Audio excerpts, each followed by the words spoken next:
Hello students, welcome to the mathematics class of 7-Star Convent School. Today we will understand the expanded form of a number.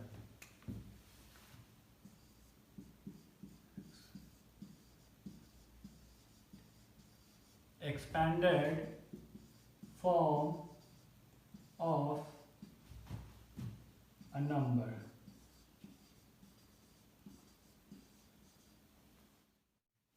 Expanded form क्या होती है? Let's see. Expanded form means जब हम किसी number को उसके अलग अलग प्लेस वैल्यू के साथ लिख देते हैं तो वैसी फॉर्म को हम एक्सपेंडेड फॉर्म कहते हैं.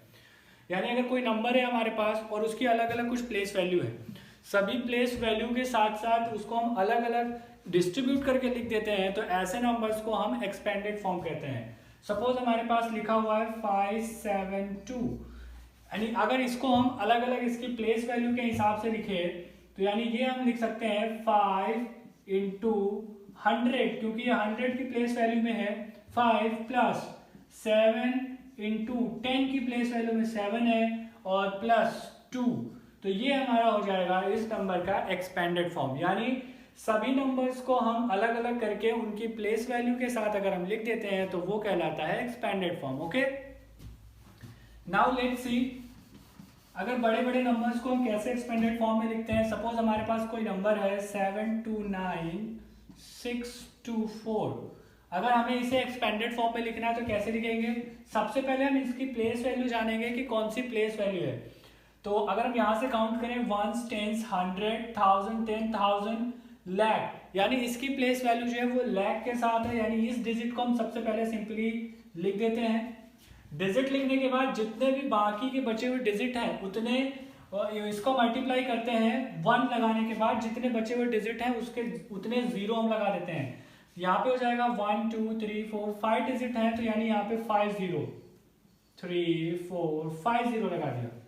नाउ नेक्स्ट नंबर अगर हम लिखेंगे तो ये हो जाएगा 2 इंटू 1 2 3 4 जीरो होने चाहिए. यानी 1 के बाद 0 0 0 0 प्लस नेक्स्ट नंबर हमारा 9 के बाद कितने जीरो होने चाहिए? 1 2 3, यानी 9 इंटू 1 0 0 प्लस नेक्स्ट नंबर हमारा आ जाएगा 6 के बाद कितने जीरो? 1 2, यानी 2 नंबर्स है तो 2 0 प्लस 2 के बाद कितने? 1 नंबर है तो 1 0 प्लस 4. यही हमारी हो जाएगी expanded form of a number. Okay, now एक डिफरेंट केस और देख लेते हैं. अगर कभी ऐसा हो जाए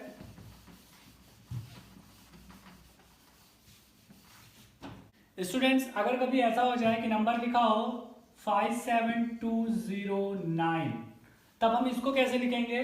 बिल्कुल सेम प्रोसेस वैसे ही करेंगे. 5 इंटू 1 के बाद 1 2 3 4 0 1 2 3 4 plus 7 into 1 2 3 0 1 2 3 plus 2 into 1 2 2 0 plus जो जीरो है ना, जीरो को हम किसी भी नंबर के साथ मल्टीप्लाई करेंगे तो एंड रिजल्ट हमारा जीरो हो जाना है. तो इसको हम सिंपली बस जीरो लिख सकते हैं, इसलिए हमें इसमें कुछ भी करने की जरूरत नहीं है. ये हो जाएगा 9, तो 9 को हमने सिंपली 9 लिख दिया. यही हमारा इस नंबर का हो जाएगा एक्सपेंडेड फॉर्म. अगर जीरो कभी पहले आ जाए तब कैसे करेंगे? सपोज नंबर हो जाए 240569.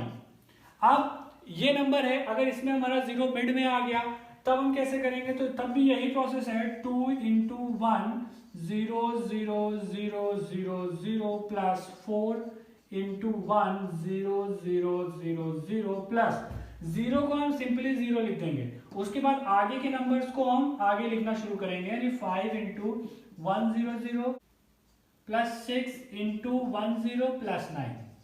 ठीक है, अगर हमारा जीरो कभी आ जाएगा तो उसको हम सिंपली जीरो लिख देते हैं और उसके बाद आगे बढ़ जाते हैं.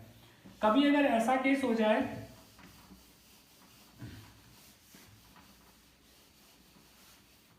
स्टूडेंट, कभी अगर ऐसा केस हो जाए कि एक ही नंबर में एक से ज्यादा जीरो आ जाए, 2 3 4 जीरो आ जाए, तब कैसे करेंगे? 2 0 0 0 5.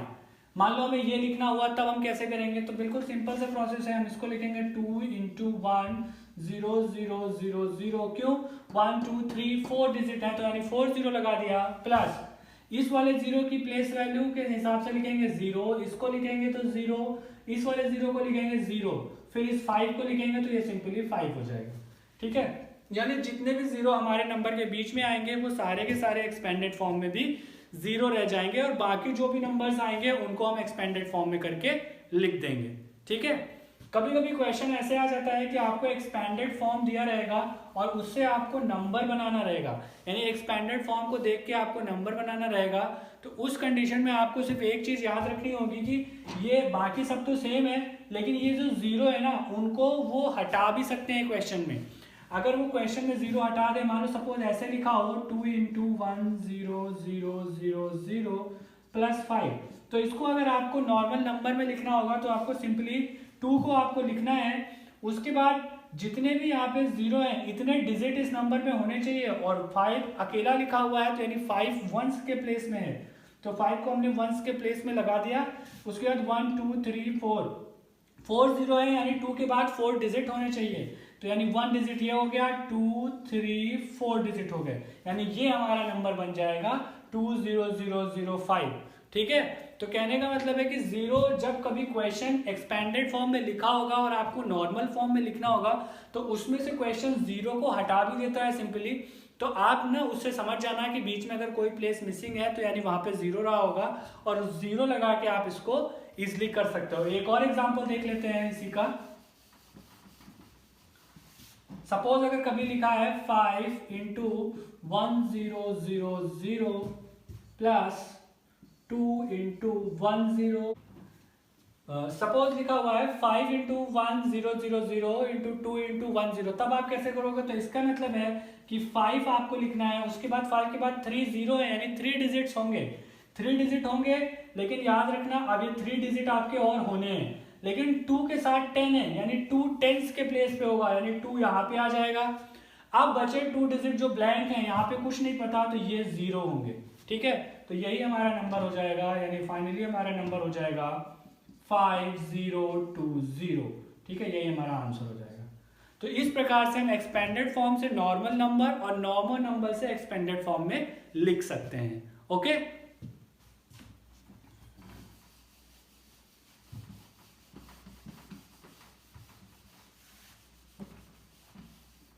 स्टूडेंट्स हमारा नेक्स्ट टॉपिक है comparison of numbers.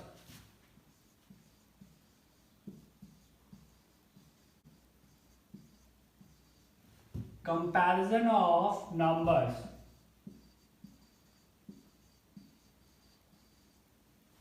Comparison of numbers means यानी यहाँ पे आपको 2 या 2 से ज्यादा नंबर्स दिए होंगे जिनमें आपको ये बताना होगा कि कौन सा नंबर बड़ा है और कौन सा नंबर छोटा है। ठीक है, यानी smaller than, greater than, equals to, यही सब होते हैं comparison of numbers. Comparison of numbers के लिए सबसे पहले आपको साइन समझने होंगे। कौन कौन से साइन होते हैं? एक होता है स्मॉलर देन, एक होता है इक्वल्स टू, और एक होता है ग्रेटर देन। ये 3 प्रकार के साइन यूज किए जाते हैं। ठीक है, स्मॉलर देन तब यूज करते हैं जब इसके पहले वाली संख्या छोटी हो और बाद वाली संख्या बड़ी हो। इक्वल यानी दोनों साइड की संख्या बराबर हो, और ग्रेटर देन यानी पहले वाली संख्या बड़ी हो, बाद वाली संख्या छोटी हो। ठीक है, तो ये 3 साइन का यूज करके हम बताएंगे कि कौन सा नंबर छोटा है, कौन सा नंबर बड़ा है। सपोज हम कोई नंबर ले लेते हैं छोटा सा 5 और 6, तब आप यहाँ पे क्या लगाओगे? तो यहाँ पे हो जाएगा smaller than. 5 is smaller than 6, यानी 5 6 से छोटा है। ठीक है, तो इसी तरह के यहाँ पे कुछ एग्जांपल आएंगे, कुछ बड़े बड़े एग्जांपल। सपोज हम पहला क्वेश्चन ले लेते हैं 5 2 7 9 0, और यहाँ पे है 5 2 7 6 9। अब आपको ऐसे बताना होगा इन दोनों नंबर्स में कौन सा बड़ा है, कौन सा छोटा है। कंपैरिजन ऑफ नंबर्स करने के लिए आपको 2 चीजें याद रखनी पड़ेंगी। सबसे पहला एक तो रूल है, आप अपने दिमाग में इसको बिठा लो। सबसे पहले आपको चेक करना है डिजिट। सबसे पहले क्या चेक करोगे? डिजिट। सबसे पहले ये देखो कि दोनों ही तरफ जो नंबर्स हैं वो कितने कितने डिजिट्स में हैं। अगर डिजिट कम या ज्यादा है तब फिर उसको तो हम डिजिट देख के ही उसका आंसर बता देंगे, हमें कुछ भी नहीं करना है।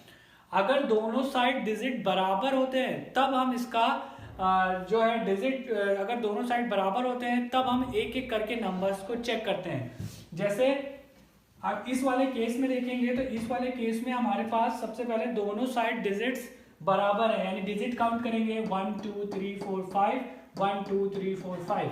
जब दोनों साइड हमारे डिजिट्स बराबर हैं तब हम क्या करेंगे, एक एक डिजिट को चेक करेंगे। सबसे पहले 5 है, लेफ्ट साइड से चलेंगे, सबसे पहले चेक करेंगे 5, इधर है 5, दोनों इक्वल हैं, यानी यहां तक अभी हम नहीं बता सकते कौन सा नंबर छोटा है कौन सा बड़ा है। नेक्स्ट डिजिट चेक करेंगे तो 2 2, अभी भी दोनों साइड इक्वल है, अभी भी हम नहीं बता सकते हैं। नेक्स्ट डिजिट चेक करेंगे 7 7, अभी भी दोनों इक्वल है, हम नहीं बता सकते कौन सा नंबर छोटा है कौन सा बड़ा है। नेक्स्ट डिजिट 9 6, यहाँ पे 9 बड़ा है 6 से, तो हम कह सकते हैं कि ये वाला नंबर बड़ा हो जाएगा, यानी first number is greater than second number. ठीक है, इसके और भी एग्जाम्पल करेंगे, अभी आप देखते जाओ। ठीक है, मान लो सपोज कभी ऐसा हो जाए कि ऐसा नंबर लिखा है 2 4 5 और आपको बताना है 6 2 1 9, ऐसा केस है तो आपको बताना है कौन सा सिंबल आएगा।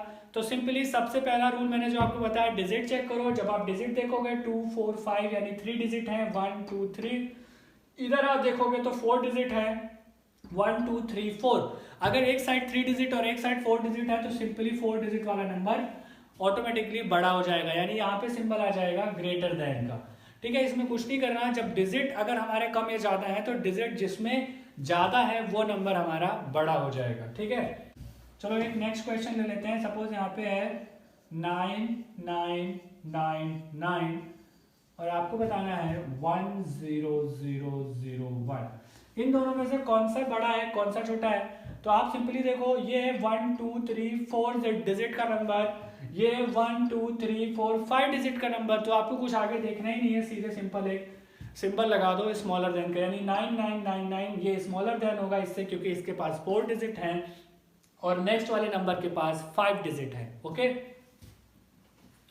नेक्स्ट क्वेश्चन ले लेते हैं एक और। 5 2 7 9 6 5 2 1।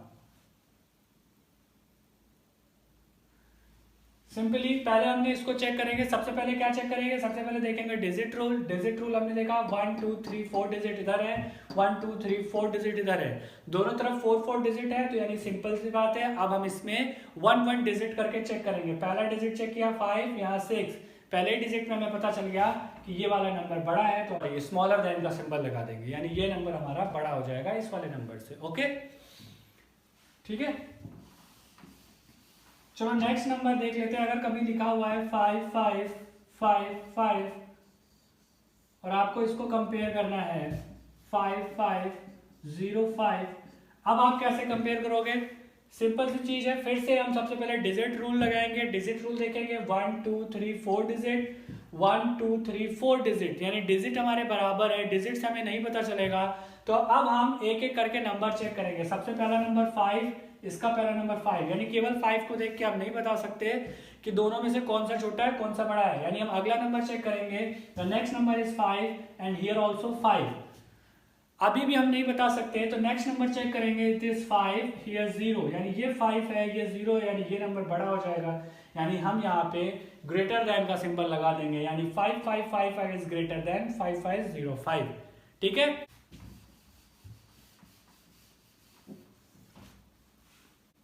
नाउ स्टूडेंट एक और एग्जांपल ले लेते हैं। कभी अगर ऐसा हो जाए 6 2 4 9